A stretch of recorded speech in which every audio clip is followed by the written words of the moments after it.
უფლის ანგელოზმა უთხრა ფილიპეს, წადი და სამხრეთით დაუყევი უდაბურ გზას, იერუსალიმიდან რომ მეშვება ხაზისკენ. ისიც ადგა და წავიდა და აჰა, ერთი ეთიოპელი კაცი საჭურისი ეთიოპიის დედოფლის კანდიდეს დიდებული და მთელი მისი საუნჯის მცველი თაყვანისცემად რომ მისულიყო იერუსალიმს. უკანვე ბრუნდებოდა და თავის ეთლში მჯდომარე კითხულობდა ესაია წინასწარმეტყველს. მაშინ სულმა უთხრა ფილიპეს, მიდი და მიუახლოვდი ამ ეთლს. ფილიპეც მივიდა და როცა გაიგონა რომ ესაია წინასწარმეტყველს კითხულობდა, კითხა, თუ გესმის, რასაც კითხულობ. მან კი მიუგო, როგორ გავიგებ, თუ კი არავინ განმიმარტავს. და სთხოვა ფილიპეს ასულიყო მის გვერდით დამჯდარიყო, ხოლო წერილის ადგილი, რომელსაც იგი კითხულობდა, შემდეგი იყო. კრაბებით მიიყვანეს დასაკლავად და როგორც ცხვარი უხმოდა მისი პარსველის წინაშე. ისე მასაც არ დაუძრავს კრინტი მისი სიმდაბრის გამო წაირთვოს სამართალი და მის გვარტომს ვინ განგვიმარტავს, რადგანაც მიწიდან აღიხვოცა სიცოცხლე მისი. მიუგო საჭურისმა და უთხრა ფილიპეს, გემუდარები მისე ამბობს წინასწარმეტყველი ამას თავის თავზე თუ სხვაზე. ფილიპემ გახსნა ბაგენი და ამ წერილიდან მოყოლებული ახარებდა მას იესოს. ამასობაში მგზავრები წყალს მიადგნენ და საჭურისმა თქვა, აჰა წყალი რა მიშლის ხელს რომ მოვინათლო. ფილიპემ უთხრა, თუ მთელი გულით გწამს, შეიძლება. მან კი მიუგო მწამს, რომ იესო ქრისტე ღვთისზეა. და ბრძანა გაიჩერებინათ ეტლი ორივენი ჩავიდნენ წყალში, ფილიპეს და საჭურისიც და მოინათლა იგი. წყლიდან ამოვიდნენ თუ არა ფილიპე წარიტაცა უფლის სულმა, ასე რომ საჭურისმა ვეღარ იხილა იგი და გახარებული გაუდგა თავის გზას.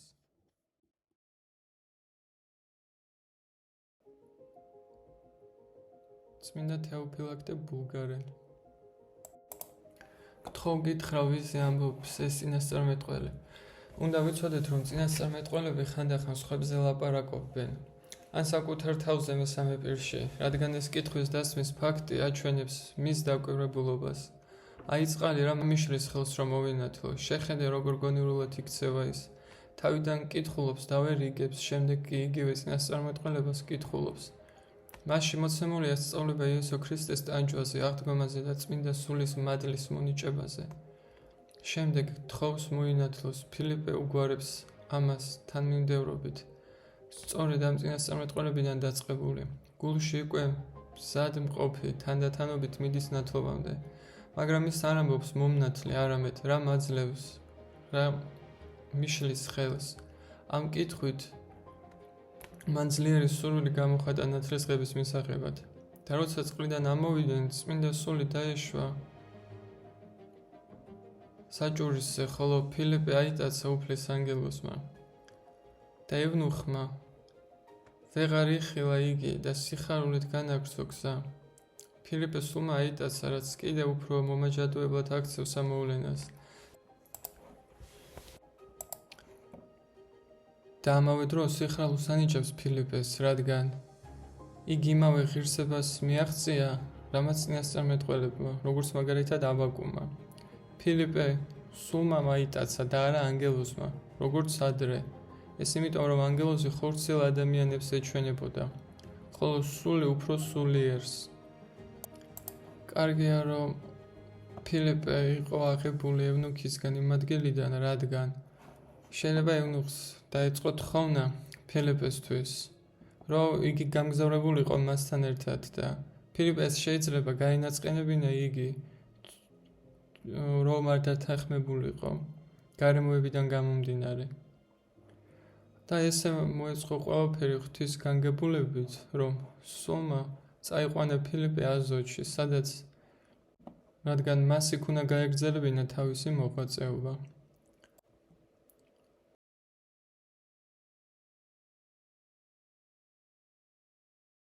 ჩემი მომავლინებლის ნება ისაა, რომ ყველას, ვინც ხედავს ძეს და სწამს იგი, საუკუნო სიცოცხლე ჰქონდეს და მიაღვადგენ მას უკანასკნელ დღეს. ხოლო იუდეველები ტვინვიდნენ მის გამო, რადგანაც თქვა, მე ვარ პური, რომელიც ჩამოვალ ზეცით და ამბობდნენ, განა ეს არ არის იესო იოსების ძე, ვის დედამამასაც ჩვენ ვიცნობთ, როგორ ამბობს ზეცით ჩამოვედიო. მიოგო იესომ და უთხრა მათ, ნუ დურტვინავთ ერთმანეთს შორის, ვერავინ მოვა ჩემთან, თუ კი მამამან ჩემმა მომავლინებელმა არ მოიყვანა და მე აღვადგენ მას უკანასკნელ დღეს. წმინდა თეოფილაქტე ბულგარელის სახარების განმარტება. როცა უფალმა თქვა, მე ვარ სიცოცხლის პური, იუდეველებმა დაიჩივლეს მის წინააღმდეგ, რადგან შეეცდნენ. ვიდრე ისინი ფიქრობდნენ, რომ ის მატერიალურ პურზე ლაპარაკობდა, მშვიდად იქცეოდნენ იმ იმედით, რომ ის მათ ამ პურს მიცემდა და მუცელს დაუკმაყოფილებდა. მაგრამ როცა განუცხადა, რომ ლაპარაკი ჰქონდა არა ხორციელ, არამედ სულიერ პულზე, მაშინ გაწბილდნენ და დაიწყეს ჩივილი, ვინაიდან სად უნდა ეფიქრათ მათ სულიერ საზრდოზე, სიცოცხლესა და აღდგომაზე. მისგან იმდურებოდნენ, ერთ მხრივ ხედავდნენ მის დედას, მეორე მხრივ კი ესმოდათ სიტყვები მე ზეციდან ჩამოვედი. ფიქრობდნენ ხილულით და ვირიგებდნენ, რომ ის არის თვითონ ღმერთი. რის გამოც თვლიდნენ, რომ უფალი იტყუებოდა და ამბობდნენ, განა ის იოსების შვილი არ არის?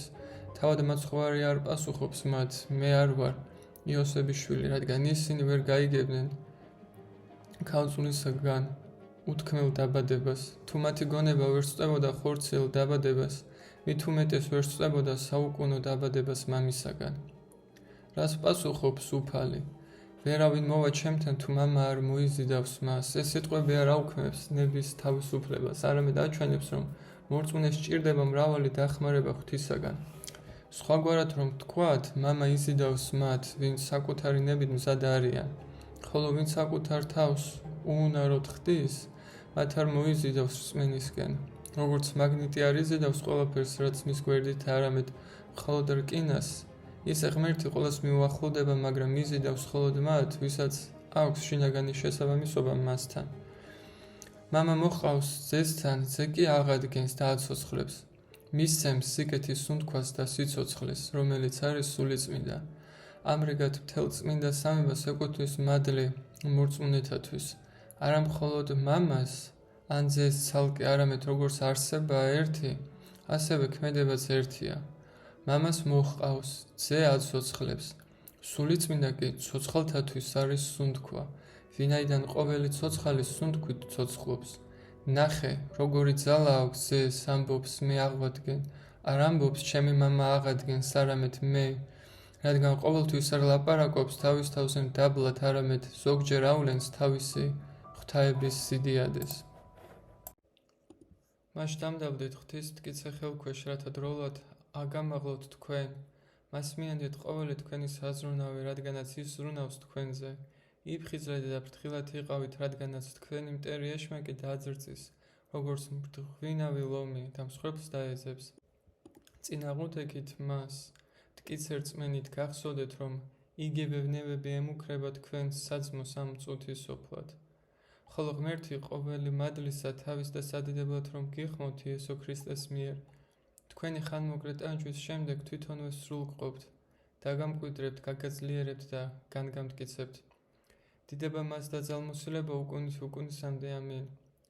სილვანოსის ჩემი აზრით თქვენი სანდოძმის ხელით მოკლედ მოგწერთ, განუგეჟეთ და გიმოწმეთ, რომ ეს მადლი ღვთისა, რომელითაც დგახართ, ჭეშმარიტია.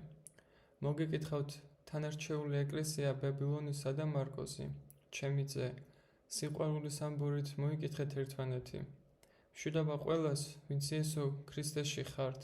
ამინ. ნეტარი თეოფილაქტე ბულგარელი. მოციქული ლაპარაკობს თავის დროზე, როგორც დავითი ამბობს, რომელიც თავის ნაყოფს მოჰყავს თავის დროზე. ფსალმუნი პირველი სტროფი მესამე. ყვით თავის დროზე მინიშნება კეთდება ამაღლებაზე, მომავალ საუკუნეში. და ეს ამაღლება ერთია, უცვლელი და მტკიცე, რადგან ამ ქვეყნიური ამაღლება უსაფრთხო არ არის და მტკიცეც არ არის, არამედ მეტად დამცირებას ემსგავსება ვიდრე ამაღლებას. და რომ სიმდაბლე ამაღლებს, ამას თვითონ უფალი ამბობს, ყოველი ვინც აიმაღლებს თავს, დამდაბლდება, ხოლო ვინც დამდაბლდება, ის ამაღლდება. ლუკას მე-14 სტროფი. და ვინც თქვენგან პირველი სურს იყოს ყველაზე უკანასკნელი. მარკოზის მე-25 სტროფი. სიტყვით თავის დროზე მოციქულმა დაანონსა, რომ სიმდაბლით ამაღლება აღთქმულია მომავალ საუკუნეში, რადგან მარადიული სიკეთეების დრო სწორედ მომავალ საუკუნეს ეკუთვნის, ხოლო შემდეგ რათა შიში განდევნოს, რომელიც ხშირად ახლავს სიმდაბლეს, ამბობს, არ შეგეშინდეს, არამედ მთელი შენი ზრუნვა მიენდოს უფალს, რადგან ის ზრუნავს ყველაფერზე. წმინდა ბასილი დიდი. დამდაბლდით ღვთის ძლიერ ხელქვეშ, რათა თავის დროზე აგამაღლოთ. ვინიცადმი თუ კი ვინმე თავის თავს ძლიერად თვლის ამ ქვეყნიურ ცხოვრებაში სიმდიდრის სიმრავლით გარშემორტყმული. ფსალმუნი ასწავლის, რომ არ იამაყოს თავის თავით, არამედ დამდაბლდეს ღვთის ძლიერ ხელქვეშ, არ ეყრდნობოდეს საკუთარ ძალას და არ იამაყოს სიმდიდრით. წმინდა იოანე ოქროპირი. დამდაბლდით ღვთის ძლიერ ხელქვეშ, რათა თავის დროზე აგამაღლოთ. მან უბრალოდ არ თქვა აგამაღლოთ, არამედ დაამატა თავის დროზე, რათა გვასწავლოს, რომ ნამდვილ ამაღლებას მომავალ საუკუნეში უნდა მოველოდოთ.